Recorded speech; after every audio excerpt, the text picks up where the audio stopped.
Salut la famille, je suis heureux de vous retrouver pour une nouvelle partie de Sphinx pour l'élaboration des questions. Donc là, ça a retardé, donc là on va ouvrir Sphinx, on ouvre le logiciel Sphinx pour pouvoir élaborer les questions. Voilà,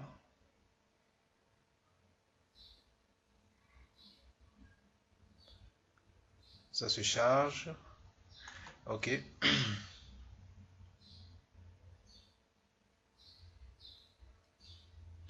Donc voilà, voici la fenêtre de Sphinx. Donc il nous dit nouvelle enquête. Donc tout ça on a déjà vu pour la première vidéo. Donc là, on va ouvrir notre projet et c'était à propos du groupe scolaire à venir. Donc on ouvre à propos du groupe scolaire à venir. Voilà, ça c'est notre projet. Et voilà, donc là on s'était arrêté ici, vos professeurs. Donc ici, aujourd'hui, on va voir comment élaborer les questions, comment on va poser des questions. Donc pour pouvoir poser des questions aux clients ou bien aux utilisateurs, mais ici on a un logiciel, on a un projet qui concerne les professeurs en fait. On va gérer, on va poser aux étudiants des questions à travers des professeurs, comment ça évolue pour pouvoir améliorer la qualité d'enseignement du groupe scolaire à venir. Donc pour pouvoir poser des questions, on clique dans le vide. Dans le vide, il y a nouvelle question, nouveau titre de partie, nouveau groupe de questions. Donc nous, on va poser des questions. Nouvelle question. Et voilà, il y a la fenêtre qui vient ici, question numéro 1. Et ici, dans cette fenêtre, il y a quatre parties, à savoir, la première partie, ça concerne le libellé. Le libellé, ça, c'est le nom de la question qu'on va poser. La deuxième partie, c'est le variable. Le variable, ça concerne le nom. C'est un nom logique qu'on va donner à la question. Et par la suite, on pourra faire ce qu'on appelle une appel lorsqu'on a besoin d'appeler la question. Donc ça, c'est une variable. On va déclarer. C'est le nom qu'on va donner à la question posée. Et ensuite, la troisième partie, c'est le type des questions. Il y a fermé unique, fermé multiple, fermé échelle, numérique, texte, code et date ou bien heure. Ça, c'est le type de la question. Est-ce que c'est un fermé unique? Est-ce que ça veut dire une seule réponse ou bien beaucoup de réponses, etc. Et la modalité, ça c'est la quatrième partie, la modalité qui signifie juste les réponses à qui tu vas donner. Donc les réponses que tu vas proposer aux étudiants à qui les étudiants vont choisir les réponses. Donc tu poses des questions, tu donnes les réponses et les étudiants vont pouvoir choisir les réponses à qui ils vont donner à travers la question. Donc on va poser la première question. Par exemple, on va poser les questions aux étudiants. C'est juste un exemple. Avez-vous, par exemple, avez-vous vu, euh, avez-vous, avez-vous,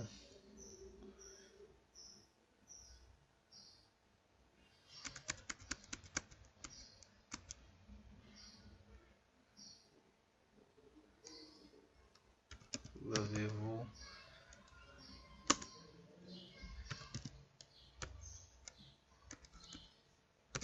bien, as-tu déjà, as-tu déjà vu, as-tu déjà vu un prof, un prof dans votre classe, par exemple? C'est juste un exemple qu'on pose. As-tu déjà vu un prof dans votre classe? Donc, ça, c'est la question qu'on pose aux étudiants, aux élèves. La variable, on a dit que ça, c'est un nom logique qu'on donne à la question posée. Donc, on dit par exemple juste par exemple, as-tu, voilà, déjà un prof, par exemple. Voilà. C'est juste un nom qu'on donne à la question posée. Juste un nom logique qu'on donne à la question posée. Voilà. As-tu déjà... Voilà. Voilà. Voilà. C'est juste un nom logique qu'on donne à la question. Qu'on pourra l'appeler lorsqu'on aura besoin de cette question tout ça, on va voir. Voilà, donc ça, c'est la variable qu'on a déclarée pour la question. Maintenant, le type, est-ce que ça c'est fermé ou bien fermé multiple? Donc ça c'est fermé unique. Quand on parle de fermé unique, ça veut dire l'utilisateur ou bien l'élève va choisir qu'une seule réponse, soit oui, soit non. Donc ça c'est fermé, fermé unique. Donc les modalités, on va écrire les réponses, c'est oui ou bien non. Et ici on ne sépare les réponses par des points-virgules. Point-virgule pour séparer les réponses, oui ou non. Voilà. C'est bon, on fait une nouvelle question. Voilà. Donc, ouais, il a déjà posé la question ici. Donc, deuxième question. Libellé, le nom de la question. Quelle est, par exemple, quelle est la matière? Par exemple, la matière. Quelle matière ou bien quelle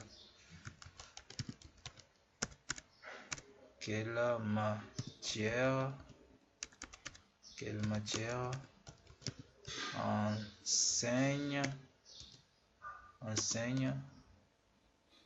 enseigne-t-il? Quelle matière enseigne-t-il, par exemple? Donc, quelle matière enseigne-t-il? S'il a déjà vu un prof, donc on lui pose une question, quelle matière enseigne-t-il, par exemple? Donc, variable, on dit, par exemple, enseignement. Juste, c'est une variable.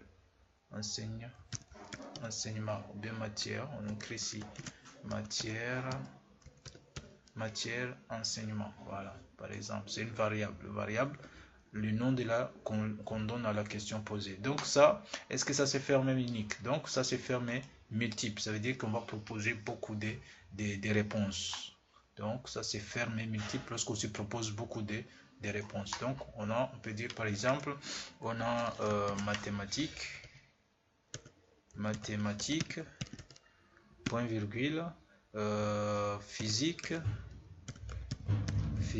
chimie, point virgule, science, on dit SVT par exemple, SVT, point virgule, français, point virgule, histoire géo, géographie, point virgule, philosophie,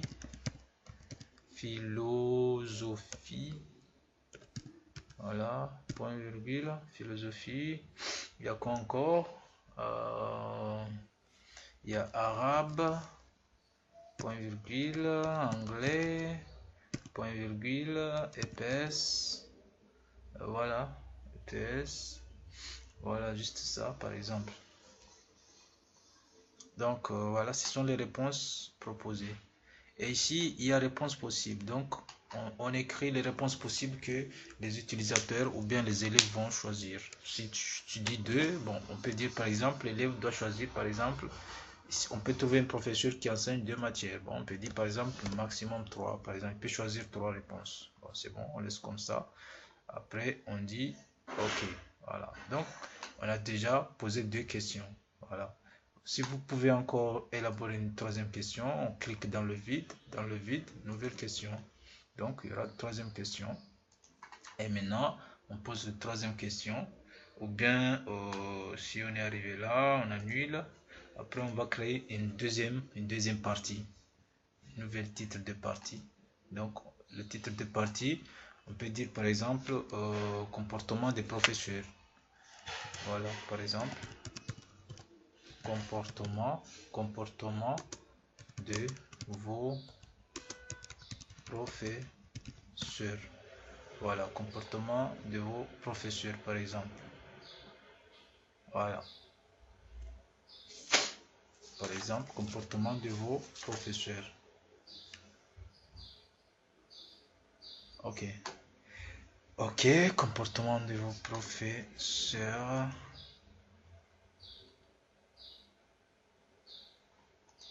Comportement de vos professeurs.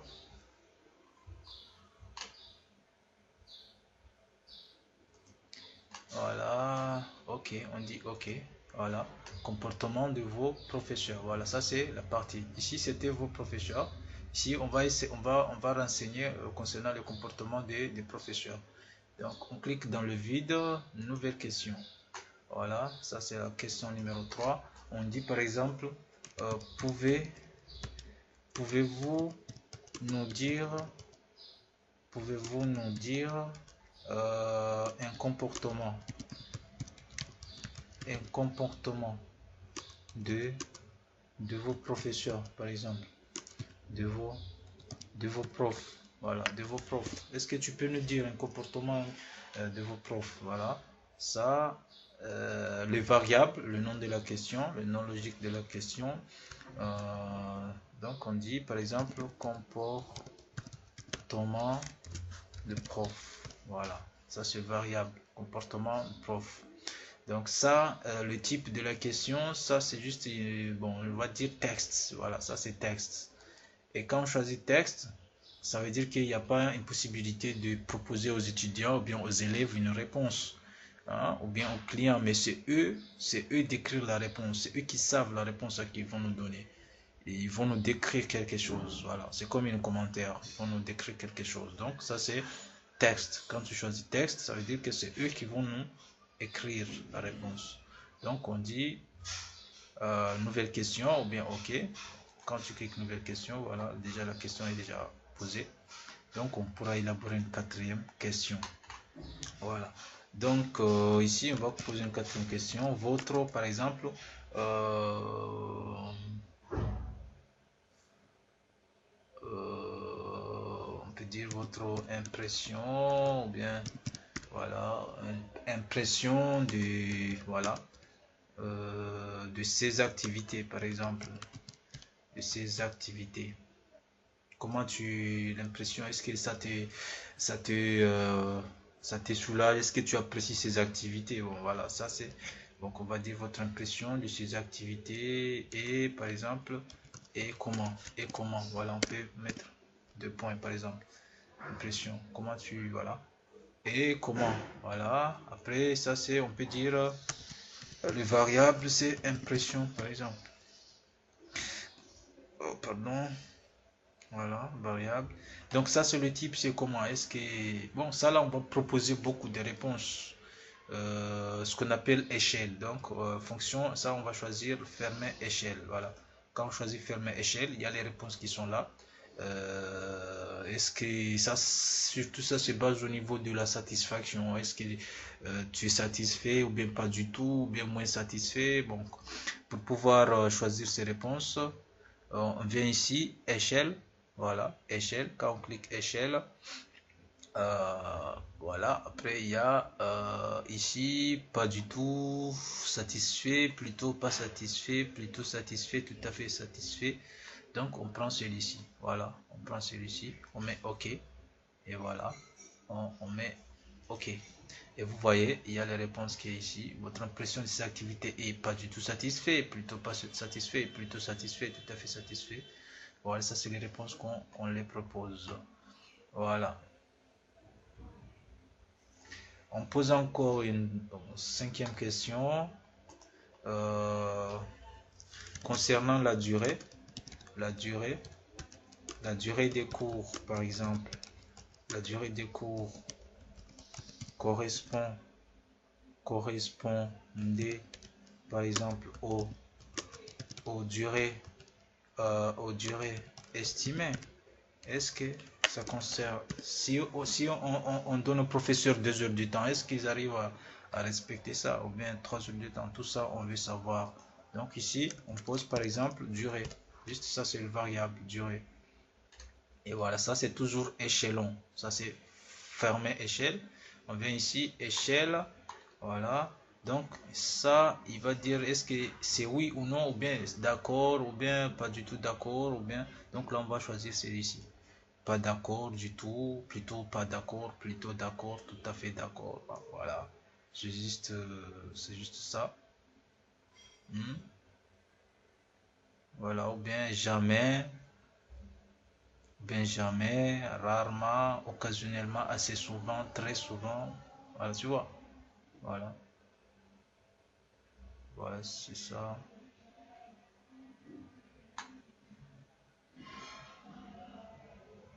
on met OK.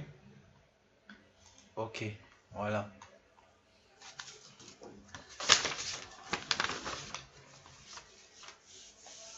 Voilà, après,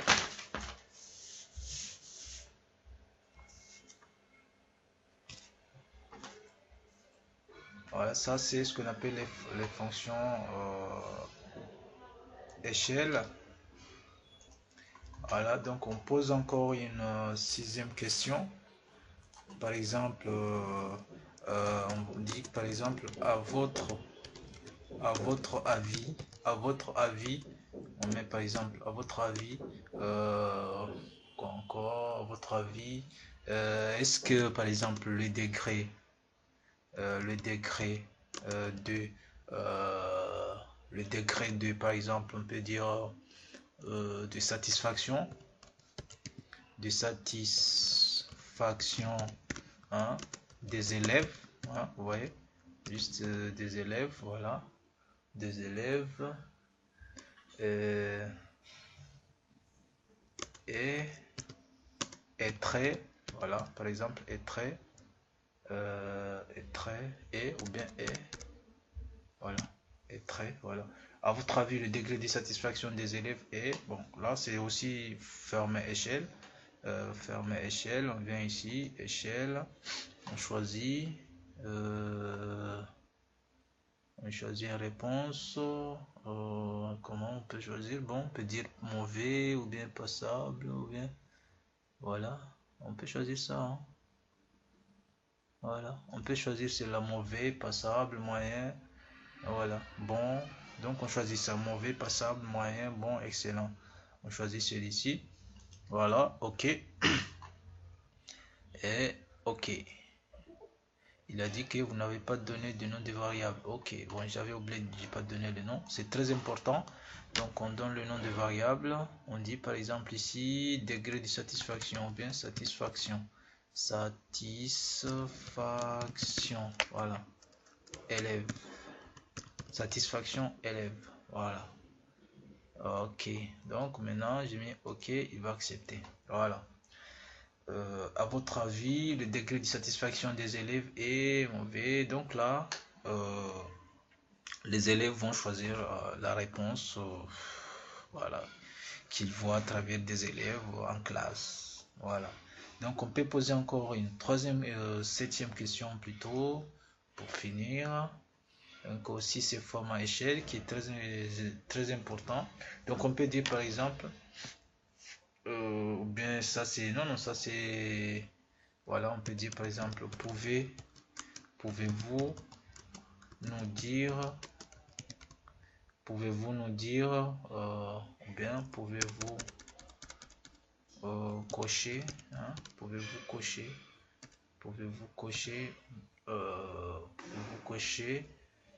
les noms, hein, pouvez-vous cocher les noms des profs, hein, qui ont les comportements cités, tu vois, qui ont les comportements dans les comportements cités. Voilà, par exemple. Voilà. Pouvez-vous cocher les noms des profs qui ont les comportements cités? Ça veut dire tous les profs, tous les détails que qu'on a déjà avancé au début, s'ils sont satisfaits, s'ils sont les comportements faits. Est-ce que les élèves vont pouvoir nous décrire, ou bien nous donner un nom des profs qui ont ces comportements? Après, on va savoir que tel élève, tel prof a tel. Ils ne sont pas satisfaits au cours. Voilà. Donc, on peut dire ici nom de prof. Nom de prof. Voilà. Ça, c'est le variable. Et ça, c'est fermé multiple. On va cocher. On va donner beaucoup de noms des professeurs. Donc, si je me rappelle bien, les professeurs du groupe scolaire à venir, si j'ai pas oublié, donc on va écrire Monsieur Aurélien, mon prof de maths. On va écrire Fatihou. Wow. Prof de sciences. On va écrire Abdoulatif. prof de physique, chimie. On va écrire Miftar par exemple. Prof de français. On va écrire Abou. Prof de philo. On va écrire qui encore Babali. Prof d'arabe. On va écrire aussi Aboubakar. Prof d'histoire géo. On va écrire Zéou.